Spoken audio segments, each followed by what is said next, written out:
வணக்கம் உறவுகளே. உலகில் பல நாடுகள் இருக்கின்றன.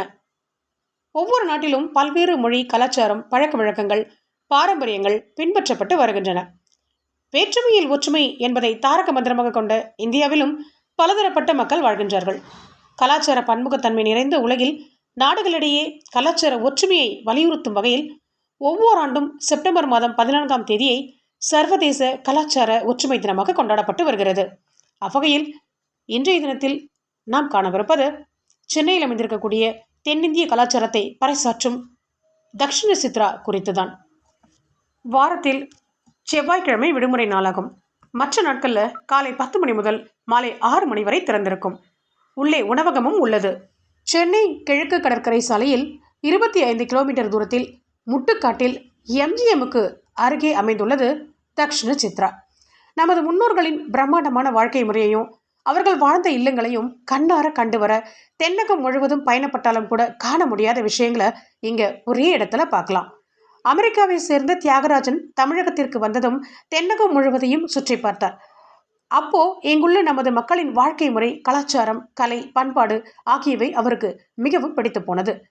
இவருக்கு எந்தெந்த விஷயங்கள் எல்லாம் நம்மிடம் பிடித்து போனதோ அந்த விஷயங்கள் எல்லாம் நமது வேகமான மற்றும் நகரமயமான வாழ்க்கை முறையால் நமக்கு பிடிக்காமல் போய்கொண்டுள்ளது என்பது கசப்பான ஆனால் உண்மையான விஷயம்.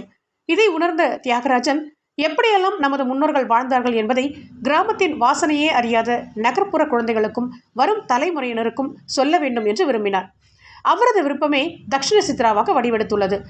சுமார் 10 ஏக்கர் பரப்பளவில் தமிழகம், ஆந்திரா, கேரளா மற்றும் கர்நாடக மாநிலத்தை சேர்ந்த புகழ்பெற்ற 17 நிஜமான வீடுகள் உள்ளே அமைந்துள்ளன. உதாரணமாக காரைக்குடி பகுதியில் உள்ள செட்டிநாடு வீட்டை அப்படியே தத்ரூபமா செஞ்சிருக்காங்க. வீட்டிற்குள்ளும் அவர்கள் உபயோகித்த பொருட்களை கண்காட்சியா வச்சிருக்காங்க.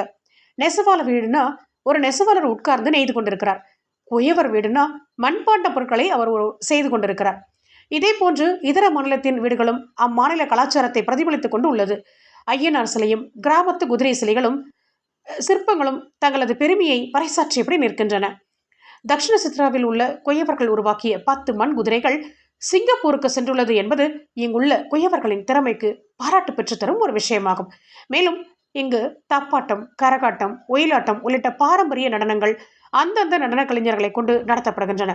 சுற்றுச்சூழலை கெடுக்காத பனை ஓலை பொருட்கள், கண்ணாடியில் சிற்பம் செய்வது, களிமண்ணில் பானைகள் செய்வது எப்படி என்று சொல்வது மட்டுமில்லாமல் விருப்பமுள்ளவர்களுக்கு சொல்லியும் கொடுக்கிறார்கள். ஒரு பக்கம் ஓவிய கண்காட்சியும் நடத்தப்படுகிறது, மற்றொரு பக்கம் புகைப்பட கண்காட்சியும் நடத்தப்படுகிறது. என்ன உறவுகளே, சர்வதேச கலாச்சார தினத்தன்று தென்னிந்தியாவின் கலாச்சாரத்தை பறைசாற்றிக் கொண்டிருக்கும் தக்ஷிண சித்ராவை கண்டு ரசித்ததில் மகிழ்ச்சி தானே? மீண்டும் இது போன்ற நல்ல தூரத்திடலில் சந்திக்கும் வரை உங்களிடமிருந்து விடைபெறுகிறேன். உங்கள் உழைப்பட்டறை முனைவர் இளவரசி. வாய்ப்புக்கு நன்றி. வணக்கம்.